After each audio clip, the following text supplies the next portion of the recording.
But this is a movie that, again, everybody seems to love, and I do like this. Before we get into reviewing this and going through it with a fine-tooth comb, I want to get that out of the way. I do like this movie. I think when I first reviewed it, which I have already done, I've already done a kind of first initial thoughts on this movie, I gave it a 6. And I still stand by that 6 out of 10. Even now, after people have come and taken steaming dumps on me for not loving this movie, I still think it's like a 6 out of 10 movie. It looks amazing. I have a lot of praise for this movie visually. I think the costumes, the sets, the production design, and especially the cinematography are absolutely superb. Roger Deakins shot this movie, and pretty much everything he touches is gold. It's gorgeous. The color palette is wonderful. The full one-take stuff I can sort of take or leave, but without it, I don't think I would even like this movie at all. I think the one-take gimmick elevates this from a sort of dull and trite war movie into being an slightly above average dull, trite war movie. It is that good. It looks that good. So that's sort of my headspace on this movie, a nutshell review of it. But now let's go through this with a fine-tooth comb to really explain why I don't particularly love this movie as so many do.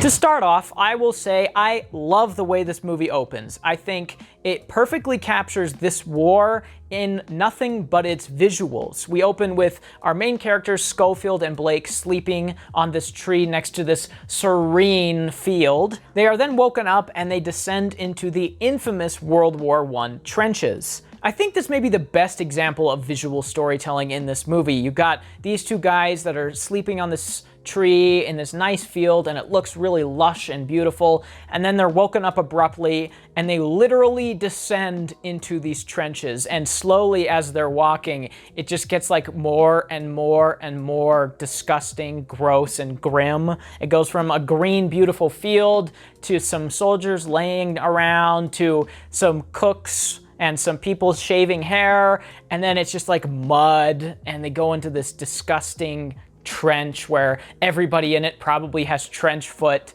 And it's this wonderful long one-take shot that just delivers all of this information visually. You get a sense of these characters descending back into this war, and it makes you feel like you're going with them in a way. You see them sitting here, and then they go into this trench, and you kind of get that like dour feeling that I'm sure they have going back into these horrific trenches. So then they go and meet up with Colin Firth, who gives them orders to deliver information to another battalion that is about to walk into a trap. Colonel Mackenzie is in command of the 2nd.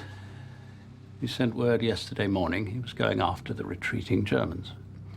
He is convinced he has them on the run. That if he can break their lines now, he will turn the tide. He is wrong. Colonel Mackenzie has not seen these aerials of the enemy's new line. They are told by Colin Firth to book it over to them to avoid losing thousands of lives, including the brother of Blake, this guy. They have until dawn tomorrow to get there, or everyone will die. This nicely establishes a little ticking clock element. Every movie like this sort of has a ticking clock. They gotta get here by this time, or this will happen. And it makes it so that you have some tension in the movie.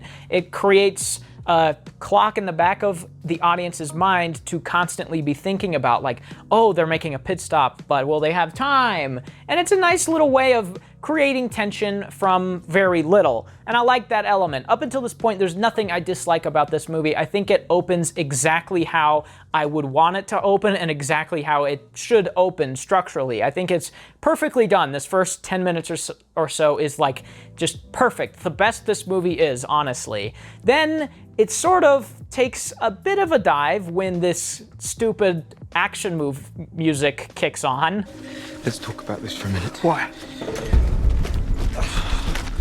Most of the time, music isn't particularly great or of note, really. Most of the time it's used, like in an Avengers movie, as just window dressing. It kind of elevates emotional scenes, it kind of elevates action scenes. It's just sort of there. It's never overly present or anything like that. But here, it does feel overly present and a little bit manipulative.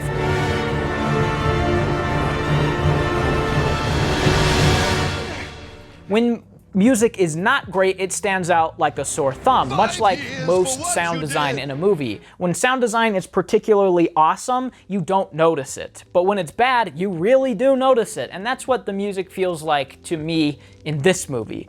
Because in so many scenes, it's like this generic sort of action music that is very overly present and emotionally manipulative. Like here, when this action music just kicks on and all they're doing is walking through the trenches trying to come up with a plan. There's not anything particularly action-y that's happening. It's just them walking and you get this. I just feel like in a movie like this that's both happening in real time and in one take, you could not have it. Just don't have the music. There's a movie called No Country for Old Men that I'm sure so many of you have heard about that doesn't have music at all, or at least very, very sparingly. And when you do something like that, it makes the audiences sit with a scene. It makes you sit with that scene and think about it and absorb it in the scene. It's not falling back on the crutch of, oh, we'll put music in so we don't actually have to make this super emotional, or we can make it overly emotional and then put music over top of that and make it grandiose emotion. And this movie sort of feels like the latter of that. I wish that it was more like No Country for Old Men, where we get more attention to detail in the visuals, in the editing, in the way that the movie is orchestrated as a whole. Again, I like the technical stuff here. I think it works, but the fact that the music is so overly present here, it sort of detracts from some of the emotional sequences in here, and it makes it feel like it's trying to tell you how to feel instead of me actually feeling that way. All I'm saying is that we wait. Yes, you would say that, because it's not your brother, is it? I do like this scene too, where they're walking down the trenches, talking about their strategy, about how they're going to go about this whole thing. I like that Blake is kind of doing this emotionally. He's thinking about his brother. He wants to get there as quickly as possible so that he doesn't put his brother's life at risk. And I like that Schofield, the other guy, is trying to approach this rationally. He says, let's wait for nightfall and go through no man's land during night so that people can't see us in case there is people. Then we can sort of sneak past everybody. I like that kind of dichotomy, and it sets these characters up pretty nicely for one that is wide-eyed and doesn't really know too much about war and maybe goes off of his emotions too much, and one that's super rational. That kind of dynamic between two characters is always interesting to me, so I like this setup. Settle a bet. What day is it? Friday. Friday? Well, none of us was right. This idiot thought it was Tuesday. So they then go talk to another higher profile actor, Andrew Scott, who hasn't heard about the Germans falling back from their line and is telling them that if they go, they're gonna get killed. But this is another small gripe of mine. I don't particularly like all the cameos in this movie. It just feels distracting. You've got Colin Firth, you've got Andrew Scott, you've got that guy from Game of Thrones, and you've got Benedict Cumberbatch in this, taking on just these tiny cameo-like roles. Why do we have these high-profile actors in only the roles where they play officers? It always feels distracting. Every time it happens, it feels distracting. Every time it happens, I go, hey, that's Colin Firth. Hey, that's Andrew Scott. Hey, that's this guy from Game of Thrones. Hey, that's Benedict Cumberbatch. Instead of me seeing an officer, I just see the actor. So that's a small gripe of mine, but I do find it distracting. The general is sure the enemy have withdrawn.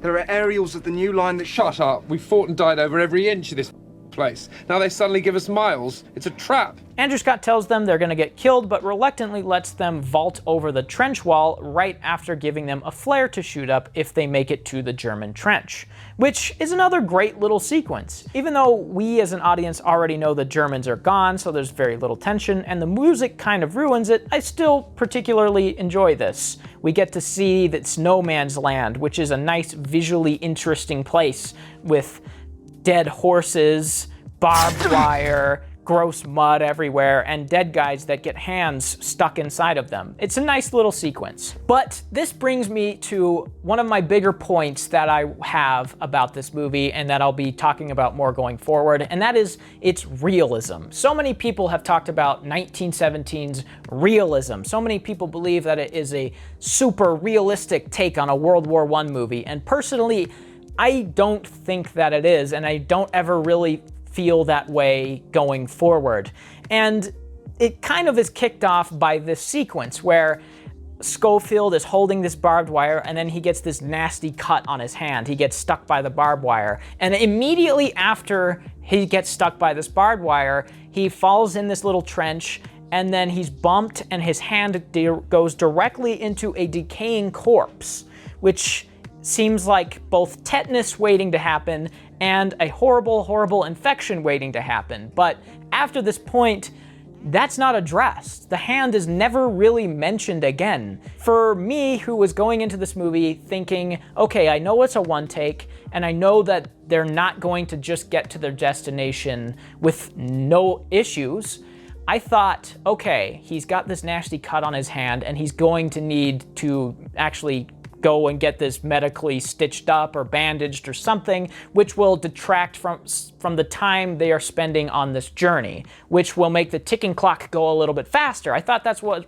was going to happen. I thought he was going to have some horrific thing where maybe he couldn't really use his arm and that would play in later or something like that, but it never does. In fact, it's completely abandoned from this point on, which detracts from the realism of the movie and from my investment of the movie. And we're not even 20 minutes in, and already there's things where I'm going, okay, and it just gets worse from here. And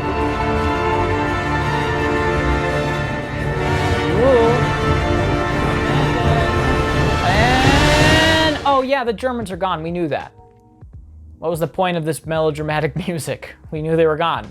So these next few scenes in the German trenches, like I said, are a little meandering and weird to me. I do not like this sequence, and I think it's the first scene or scenes in the movie that just blatantly annoys me. And that is because these two guys wander through this German trench, and the only way through is through this underground bunker area, which is a plot by the Germans. They want them to go this way because at the end of this bunker is a tripwire, and they run right into it, but they don't set it off. In fact, our main character, Schofield, sees it and goes, "Don't move, there might be more." And then the stupidest, or one of the stupidest things that could have possibly happened, happens. A CGI rat falls on the ground and walks directly into the tripwire. God, come on. What's wrong? Tripwire. Don't move. A few moments later.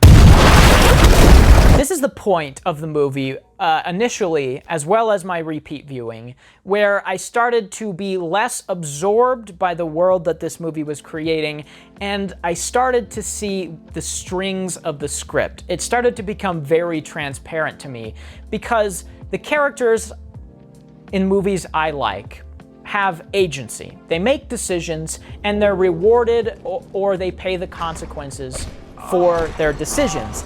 And here, it feels like even though the characters make some decisions, more or less, they are just going to run into invisible walls put there by the script, and their agency is stripped away from them. Because in this scene, they see the tripwire, they see it, and they go, all right, let's take steps to avert this. And in any other movie, they would just step over it and be like, woof, glad we saw that, and move on. But of course, in this movie, because we need fake tension to happen, a CG rat just falls on the trip line. And it doesn't even kill either of them. It barely hurts them enough to where one just can't see for like 2 minutes. That's all that amounts to. So why even have it? That's my question. Why even have this sequence where a stupid looking awful CG rat falls on a tripwire? This sucks. Plus, one of the characters, Blake, gets killed like in the next scene. Why not kill him here? Just have them haphazardly run into this bunker and hit a tripwire and blow up, and he dies. That would actually make sense for that character too, because he is set up as a guy that's using his emotions to go through this. So he could just haphazardly run into this bunker and be like, hey, I found the exit, let's go, without paying attention, and then have Schofield behind him go, wait, there could be booby traps, and just as he says that, it explodes and he gets killed. That would be genuinely shocking, and it would work with the characters. And you wouldn't see the script as much. This just feels like bad script writing to me. It doesn't affect anything, it's not driven by anything, and characters don't make decisions that lead to it happening. It just happens out of nowhere for no reason. Now, you could argue that there are coincidences in the world, and coincidences in war lead to horrible things happening, but nothing really horrible happens. It just explodes and they get out and move on. Did you hear that story about Wilco? How he lost his ear? I'm not in the mood. Keep your eyes on the trees, top of the ridge. Bet he told you it was shrapnel. What was it then? So our characters trudge out of the German trenches and into this nice field with a farmhouse at the center of it. They have a little moment where they talk about some guy who got his ear bit off by a presumably CGI rat. Then they talk about these cherry trees that were chopped down, which is a part of my old video that I received a lot of, how can I say this nicely, criticism about. And it's like 10 minutes of them just talking about nothing that matters. It's such a filler scene, and I can't believe that it's still in the movie. This is a type of scene that you just do this, and up, and then we just get on with it, because it doesn't matter. In my original video, I said that this whole sequence feels like filler and could be stripped out, and even after rewatching this, I still feel this way. I think this sequence does so little to affect the rest of the movie that you could more or less trim it down or completely out. Aside from the cherry trees that they're talking about that come back later, there is absolutely nothing of value here.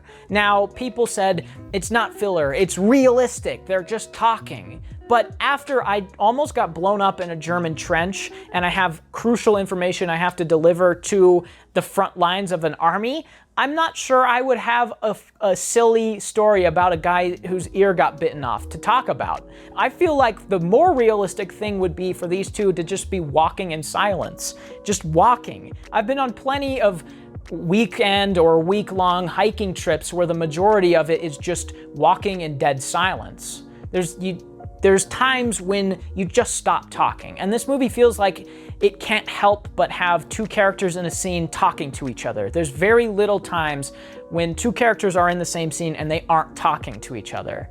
And that's what it feels like here. It feels like, oh, we've got these two characters walking. They gotta say something. Have them talk about a guy whose ear got bitten off. We'll never meet him, it won't matter. They'll just be talking, whatever. And then they get to the cherry trees and that comes back later. It just doesn't work for me. It feels still like filler. It feels like they're just buying their time to get to the things that matter, to get to the next set piece, which is my biggest issue with the movie, is that these set pieces that it has sprinkled throughout its runtime are attached together by such flimsy excuses for scenes that it is very difficult to rewatch.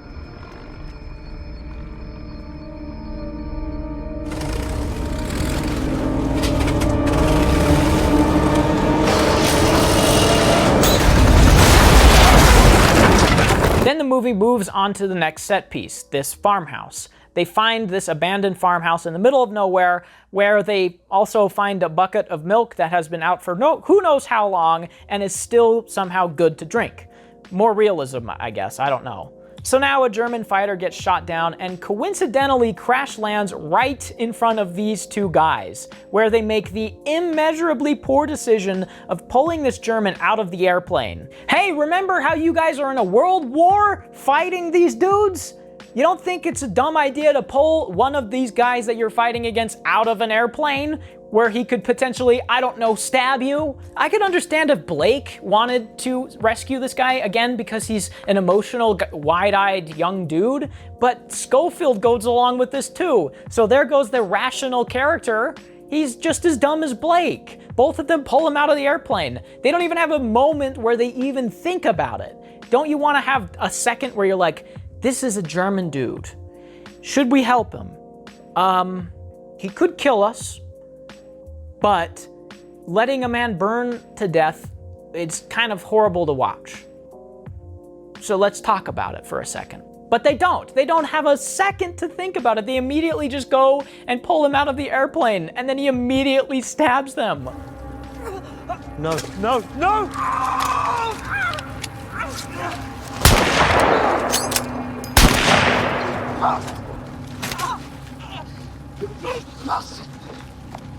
I mean, yeah, it would have been dark to let this German burn to death. It would have been a horrific sequence, but that's war. War is horrific, and World War I especially was one of the worst wars in human history. 20 million plus people were killed.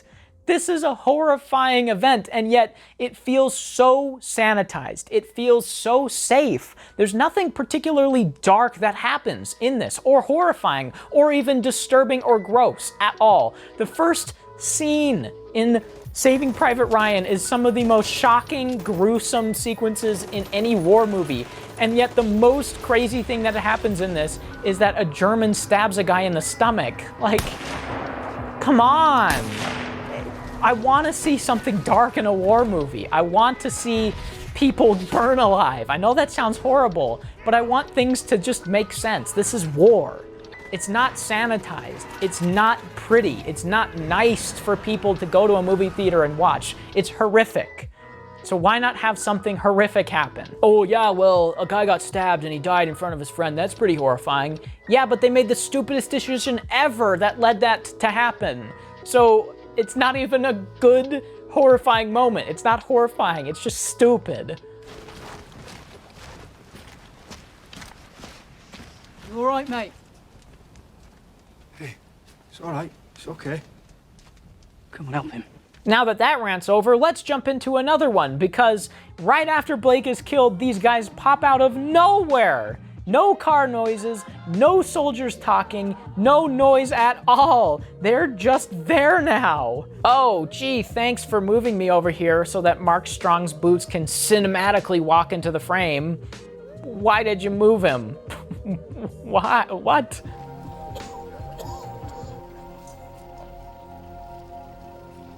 Come on, Sergeant. Put more men at the base. And the trust will be heavier now. Oh, okay, so now people are talking, coughing, peeing, and we're hearing truck engines revving, but only when you get to see them, I guess? In this world, I guess people don't make noise unless they're in front of a camera, unless they're in frame. Before they come into frame and after they leave the frame, they just go completely silent. They turn into ghosts. They just disappear every time. Why are they there? I mean, Mark Strong says, we're going to this place, and we've been driving all night to get here. But I thought that, like, nobody knew about the Germans falling back. The guys that were 150 yards from the German front line don't even know that they're gone. The only two people that know that they're gone are taking a message to the people that think they're on the run. So where is this convoy coming from? They've been driving all night? What? If they've been driving all night, why not give the message to them? They left the night before. This calls into question so many things. Again, where did they come from? How did they arrive out of nowhere and make no noise? Oh, there's a tree in the road, so they had to stop. But they made no noise. They didn't help. They just showed up here right after everything happened. Okay, whatever. They've been driving all night to get here. So you have cars, you have planes, I've seen planes. Why not give the message to one of them? Give it to one car that can just put the pedal to the metal and book it to the front line. Or give it to a plane that can land and go give it to Benedict Cumberbatch. Why give it to two dudes to run there on foot? That's so stupid. The use of the single shot was brilliant, as it brings the viewer along in the trenches and further adds to the realism to the film. So Schofield jumps into one of these troop carriers where the other guys proceed to make fun of their commanding officer, which may be the most realistic conversation in the movie. Range, your wife will stop for an embarrassment to the entire expeditionary force. No. You're both bloody awful. You don't know. You barely even speak the bloody language. He's got a better grasp of it than you, Cook. I've got in it, John, but I'll give it a go. Rossi! But you may be wondering, what point does this sequence where soldiers are blathering about their commanding officer and a truck gets stuck in the mud amount to? Nothing. absolutely nothing aside from our character getting from one set piece to the next. Oh, but it's realistic because they're chatting while they're driving. So what? So what? The rest of the movie isn't realistic. So what if 2 conversations in it are? How about we talk about the Germans that spawn out of nowhere in front of our main character for the entire movie? Is that realistic? I don't think so. This, just like the scene right before the cherry trees, is just another filler scene to attach 2 set pieces. Like, there is nothing that it amounts to. In a movie, every scene should build to something, should set something else up, should relate to something, should move the plot forward, should establish character, but this scene does nothing. He gets in a truck, the characters around him talk, he gets out, tries to push the truck out of mud, gets back in, and then he tells them, I'm going to the front line to deliver a message. And then they stop again and he gets out. It's pointless, is what I'm saying. It's pointless. Some men just want the fight. Thank you, sir. A few moments later.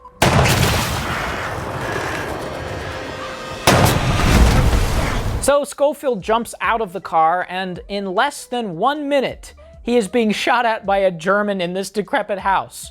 Why is this German here? Why did this entire troop of people that weren't even moving when we last saw them help? And how did this German miss multiple shots with a vantage point and the element of surprise?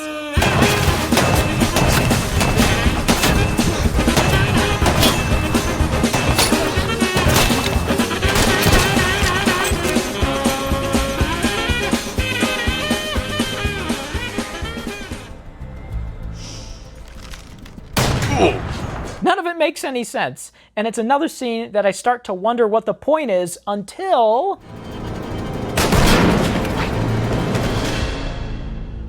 the one-take gimmick is broken. It just cuts to black. It's not a one-take anymore, it cuts to black. But that's because our main character gets knocked out.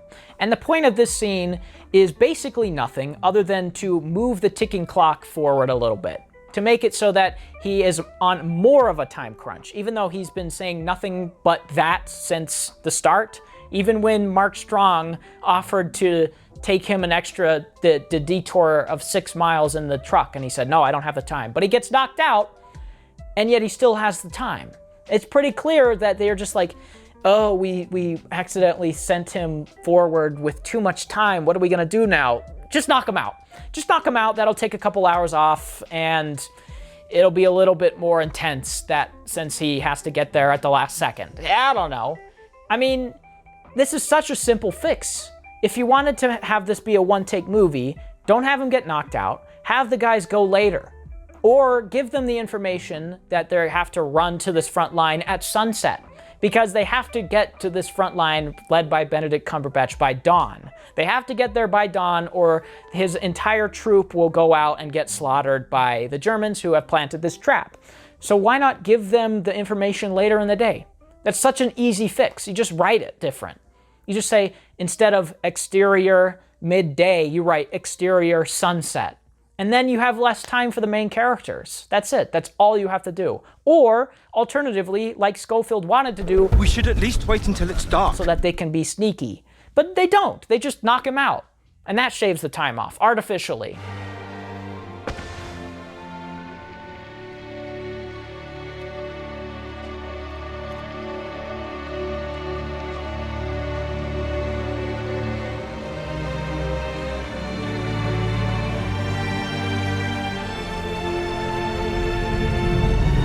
Okay, I take it all back. This is a pretty awesome looking shot showing these ruins. But, wait, who's shooting off these flares? And why is our quote-unquote rational main character going towards them without knowing who they are being shot off by? He, of all people, should know that German people spawn wherever he goes, so what on earth is he thinking? Actually, you know what? Thinking about this movie as a video game makes more sense than thinking about it as a realistic depiction of war. I mean, you've got a main character who is in constant harm's way but never sustains life-threatening injuries, and he just hides behind cover and then is fine.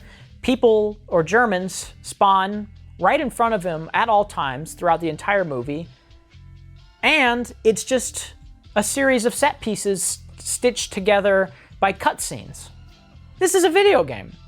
It all makes sense. This is just a video game.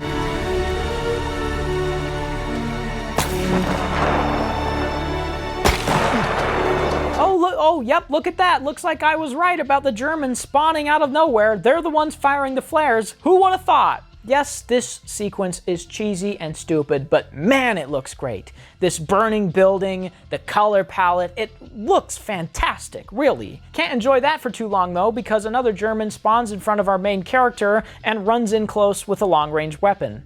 For no reason. Oh, let me actively make my aim worse for you by running towards you and hip firing. You don't even have a bayonet on, dude. Why are you running in close? If this scene couldn't get more obnoxious, in this straightaway where Schofield is running away from this German, he somehow ducks into a basement right in front of him, and he doesn't notice the German.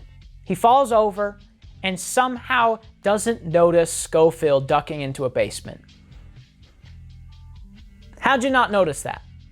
I mean, if you're thinking about this as a video game, that makes sense. He ducks out of the line of sight of the villain for 2 seconds and then is safe, clear. He can stealth again. But this isn't realistic. I mean, come on! I need to find a wood to the southeast. Trees. There's up. So this basement that he conveniently hops into happens to be inhabited by a French woman. Why is she there? I have no idea. She probably wanted to hide from the Germans, but she also has a baby. You know what babies are known for more than anything else? I do not believe for 1 second that this French woman survived in the ruins of a burning town with a baby, all while a German monster spawner was surrounding them. I don't believe that. There is no possible way this woman has survived in this town for this long. I don't know how long, but it's been in ruins, looks like for a while. How on earth is she still alive? That makes no sense. She has a baby that would literally scream all night, and nobody's heard it? Come on now. Croisette. Croisille? Yes. La rivière. But all criticism aside, I do like this scene with the French woman. I think it is one of the best scenes in the movie. It's the most genuinely human moment here, and probably the best moment since literally the first scene in the movie. I love that he takes a minute to have a little reprieve from all this craziness around him. And he sinks into the chair, and the woman's tending to his wounds, and he gives them all his food, and then leaves. I love this scene. I think it's a great scene. Now, again, there are some things in there that I don't particularly like the fact that the river, she mentions the river somehow, that she knows where this company is. How would she know that if she's been hiding in the ruins? It doesn't make any sense that she would know where this company that he needs to be is. That's stupid. And then the milk that he gives to this kid is definitely rotten, so he's killed that kid. But other than that, the scene is great. I love that it takes a second to let the audience breathe. So our hero leaves to find the river that this French woman told him would sort of lead to his destination. But before he makes it too far, a German spawns right in front of him. So he tries to sneak up on this drunk dude, but there's another dude inside of the building he's sneaking through. Pretty lucky for him that there's only 2 people in there and not, you know, like 3 or more. I got enough! Oh, of course you'd screw this up too. You have this German dude by the throat and you let him yell for help. Didn't you learn the last time you tried to save a German dude that that's a bad idea? You of all people should know that this is a stupid idea. Just kill him. Just kill him and be done with it. Alma! Bist du das? Alma! Alma, was zum Teufel machst du? Schofield, my guy, have you even played like the Batman Arkham games? Don't you know that stealth wins out. You sneak around, you go up behind the guy with the gun, and then you stealth take him out. And you do that until all of the guys in the room are taken out one by one. And that's how you win. That's how you win the game. You sneak up, you take him out, you go to the next guy, you take him out. That's how you do this. You don't go up to him, grab him, then let him go, because they're gonna try and kill you. I mean, I learned this in Batman. You should have learned this too. Come on, guy. So even though he choked out this fully functioning young man, he, for no reason, runs past this clearly inebriated one. Why? Kill him, or he will yell for help. Which, by the way, he does. Boy, this movie gets more and more realistic as it goes along. I'm sorry that I mentioned that this movie is unrealistic and stupid. It just screams realism, especially at this point in the movie. Now he floats down the river, sees some cherry trees, and stumbles into the place he needs to be. You are the Devons? Yes, Colt. Why haven't you gone over? We're the second wave. They don't send us all at once. Yeah, we're D Company. We spent the night digging in. We go last. Are you all right? Mackenzie. Where's Colonel Mackenzie? Oh, he's down at the line. Is it annoying to me that he is crowing about not having enough time to even take a 6-mile detour with a convoy, but then decides to slump over by this tree and listen to this guy sing? Yes, it's annoying. It's very annoying. I mean, you don't have time. It's dawn. The attack's about to happen. What are you doing? But this is another sequence I like. This ending, I think, is very nice, especially this particular scene. I think watching him slump over on this tree, just visibly exhausted, is a real nice visual indicator of where the character is at, especially his clothes. You look at his clothes at the start of the movie and he's carrying all this gear, these backpacks, canteen, gun, weaponry, all this stuff, and now he's just wearing like a shirt and pants. He's come so far and done so much, and now he's exhausted, and I like that depiction visually. The whole point of the movie is to show the journey of this character, and I do like that. I do like that the movie emphasizes the journey more than the destination. I think that was a smart move, to make the journey the more important part of the movie than the destination is. I like that idea. The problem is, it doesn't feel like he's gone through that much. He's gone through 4 set pieces, and that's it. He doesn't feel like he's actually traversed that much land or that much ground to get to his destination. He's just kind of walked around, some Germans have spawned in front of him, and then he ended up at his location by jumping into a river. What the hell are you doing, Lance Corporal? No, no, no, no, no!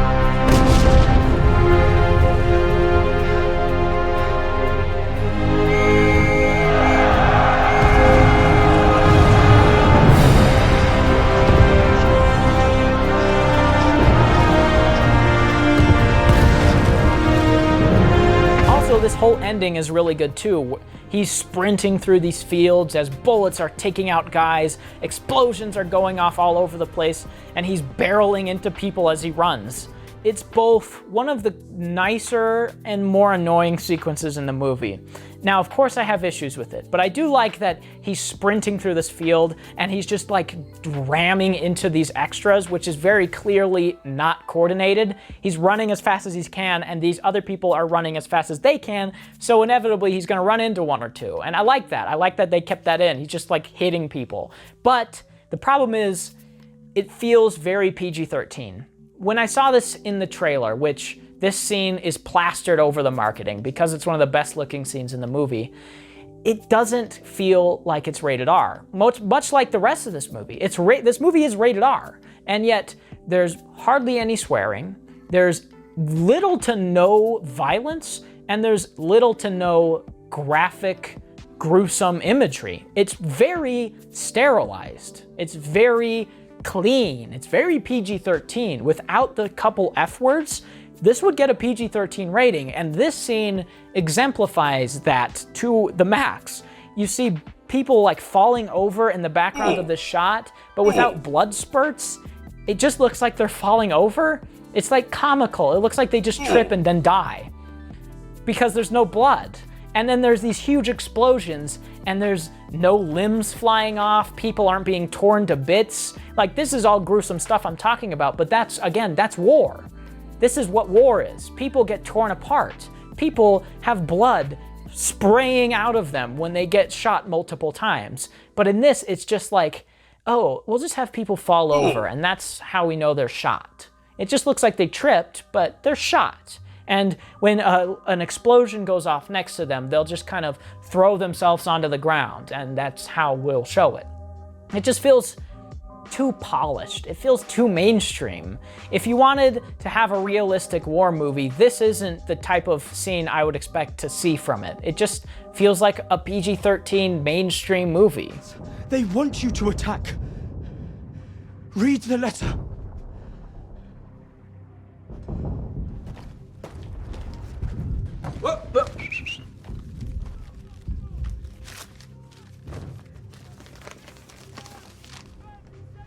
But this is right near the end, where Schofield delivers the message, the attack is called off, and he tracks down Blake's brother. Then the film ends as it began, in a serene field, with Schofield falling asleep on a tree, which is a surprisingly perfect conclusion to a film that hasn't had a wraparound this nice through its entire runtime. It's actually the perfect ending for this, which is shocking to me that it's so perfect for this stupid movie. So that's 1917, a movie that I sincerely do not understand the hype around. I mean, I like the movie as a whole, I think it's fine, but people love this movie. They cite its long one-takes as something that they've never seen before, or its realism as something they've never seen before. But this is stuff that I have seen many times. If I wanted to watch a movie that was done in one take, I'd watch Victoria, which was literally done in 1 hour-and-a-half long take. And if I wanted to see a realistic war movie, I'd watch Saving Private Ryan again. There are so many other movies that do what this movie does well, better. And they don't have trite, dull, lame, lazy scripts. At the very least, it accomplishes its goals that it sets out to do. It looks great. I think the costumes, the sets, production design, the actors, everyone and everything looks the part of a realistic World War I movie. It's just that it doesn't have anything deeper or interesting other than that. It's so surface level. The whole movie is just characters fighting characters or having boring filler conversations. That's all that it is. There's nothing it's exploring. There's a couple things that it hints at maybe exploring, like when Schofield talks about getting a medal and saying that he traded it for a bottle of wine because he was thirsty, so the medal means nothing to him. But the movie just ends up being sort of an idealized version of war. The bad guys are the bad guys, and the good guys are the good guys. There's no gray area here. There's nothing compelling or intriguing that it's trying to tackle. It is just a surface level war movie with nothing to say. It's like that scene from The Interview where James Franco goes into the grocery store that looks pristine. It looks gorgeous on the outside and everything looks nice on the inside. And then he starts to try and buy food and it's all fake. That's how this movie feels. That's my metaphor for 1917. A movie that is all window dressing and the inside is vacant. Fake grapefruits! Fake! Liar! And that's it. There's nothing inside the store, it just looks nice. That's 1917 to me. A store that looks nice and has nothing to offer. Yep, bye.